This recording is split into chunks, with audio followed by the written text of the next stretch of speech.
Hello, I'm Kenny. Stupid. I hate saying my own name.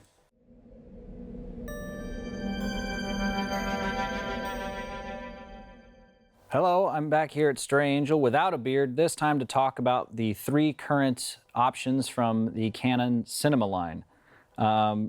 If you found our video because you're looking up, you're thinking about renting or buying one of these, I'm sure you have a bunch of other tabs open that discuss the various specs and all the crazy numbers and the yada yada.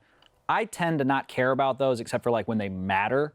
And I'll get into that a little bit. Like the codecs on these people have talked about extensively online. And I think when you focus too much on numbers, you don't actually look at the image that you're getting out of them, and you self-limit. So I'm not going to talk about that. I'm going to talk about use cases, when I would use any of these.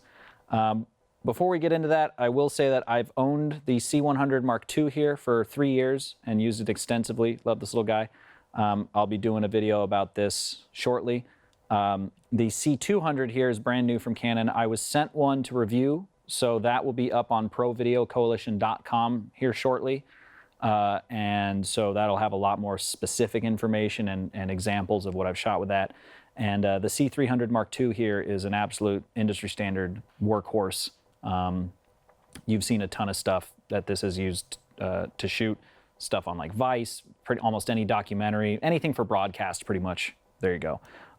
So to start off, they look kind of the same. The bodies are kind of the same. The buttons are all in the same places. The menus are kind of the same.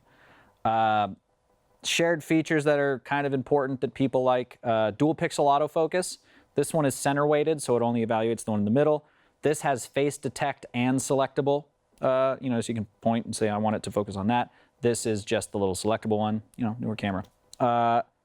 The famous Canon color science, skin tones always look great on these cameras. Everything kind of just tends to look a little more alive, I guess. That's just what Canon does.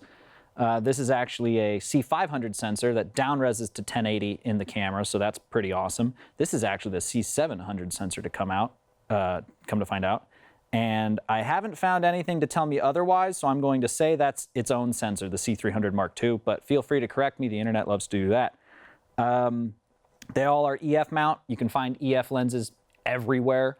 These two also have PL options, and they all come in at a standard 800 ISO, or 850 in that case. They also all have internal NDs. This one goes up to 8, so 246. This goes up to 10 and 10. If you've never used a camera with internal NDs, watch how your life changes. Not having to swap them out on the front and just being able to like, oh, it's too bright. Awesome. So let's go into the differences. This will be kind of what will help you decide in which case you need which camera. So like I said, this is a 1080p camera. I use this a lot, especially when I'm out in an area where I won't be able to hit home base often. I'm about to take this camera out to Colorado for 2 months because I know on one 128 gig SD card I can get 11 hours of footage, and it has 2 slots. So I've never capped out. I've done this trip a couple times. I've never capped out on that. Battery lasts forever too. That's great. The top handle, this microphone here is actually quite nice, this little stereo mic, and it has your 2 XLR inputs right there. Really lightweight, and has a nice slow-mo 60 frame internal situation going on. Great little camera. The C200, obviously the sort of highlight feature that we all know is the internal 4K up to 60 raw light. That shoots to the 1 CFast card slot that's in the side of this. I found that a 512 card gives you about an hour of footage, so that might affect whether or not you choose this camera, but really beautiful image, and the only camera to shoot raw internally. The other internal feature, I cannot overstate how nice this is about this camera. XLR ports built into the camera. This built in the top handle. Sometimes I have to ditch the top handle, no more XLR. Built right in, also in the top handle, right? So that's huge. Again, the usability of these cameras is really where they shine aside from image quality. This also has a slow-mo mode at 120 frames with no crop. So it's just the full readout, but it is 1080. And shoots to SD cards if you're not using RAW. So it is 4K still. but it is 4208, but whatever. I would use this, or I'm about to use this actually for the reviews, for like music videos where you really, since I'm editing them and I'm coloring them, I know I'm set up for that raw post-production workflow, and I know I really want to affect the image. This also gives you a little more, if you're going to shoot raw, a little more room in post to, you know, you don't have to be as precise with this. With this, you can kind of, if your exposure's not quite right or whatever, raw gives you that ultimate malleability in post, whereas something on more of a standard like C-Log setup, not so much. So that's really nice there. The C300 Mark II, absolute industry standard workhorse camera. Like I said, a bunch of stuff that you've seen was shot with this camera. Anything that's going to broadcast, probably shot on one of these. You really can't go wrong. If you're working for someone else, essentially, this will be the option that you want, because your post-production house that's editing is familiar with this. They know the codec. It's 150-bit or megabit per second MXF codec, blah, blah, blah, blah, blah. In an industry where everything moves really, really fast, being thrown curveballs is not great.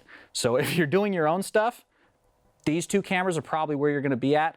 If you're doing something for someone else, this is kind of going to be where you're at. This also has 120 frame slow-mo, but it does crop it. So there is that, and it's in 2K. And this does shoot to CFast as well. So that's kind of the general overview. Like I said, you can look up the specific specs of these cameras on your own. Otherwise, I'd be sitting here for 20 minutes just listing numbers to you ad nauseum.